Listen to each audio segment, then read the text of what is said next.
एक linear operator L x आपको given है, जो डिफाइन किया गया है क्रॉस प्रोडक्ट से, यानी कि l x equals to b cross product with x, और बी और एक्स आपको दे रखे हैं 3 डायमेंशनल वैक्टर।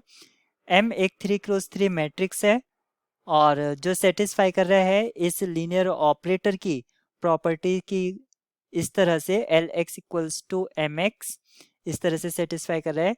तो जैसे कि A X equals to lambda X इस टाइप से होता था, तो यहाँ पर एल और एम की जो आइगन वैल्यूज़ हैं वो सेम होंगी, क्योंकि एल एक लीनियर ऑपरेटर है। तो अगर लीनियर ऑपरेटर है तो एम अगर मैट्रिक्स रिप्रेजेंटेशन, जो मैट्रिक्स है एल के लिए, अगर जो मैट्रिक्स रिप्रेजेंटेशन है उसकी जो आइगन वैल्यूज़ होंगी वही आइगन वैल्यूज़ एम के लिए होंगी।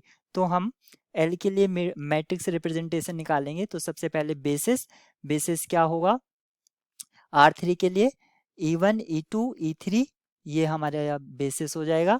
तो सबसे पहले एल E1 हम निकालेंगे, और एल E1 हमें क्रॉस प्रोडक्ट से निकालना है, यानी कि जो दे रखा था 0 1 0, और इसका हमें लेना है 1 0 0 के साथ क्रॉस प्रोडक्ट। और जब हम इसका क्रॉस प्रोडक्ट लेंगे तो हमें मिलेगा माइनस के कैप।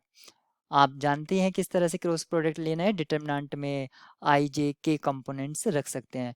फिर हम निकालेंगे एल ई टू, और एल ई टू हमें मिलेगा 0, फिर एल ई थ्री, और एल ई थ्री होगा आई कैप।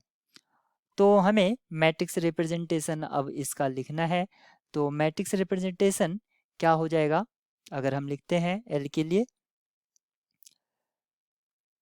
तो इसको मैं लिख सकता हूँ एल एक्स को किस तरह से, या एल को सिंपली आप इस तरह से लिखें एल आउटसाइड बीटा, ये हो जाएगा आपका 0 0 -1 0 0 0, और लास्ट कॉलम 1 0 0।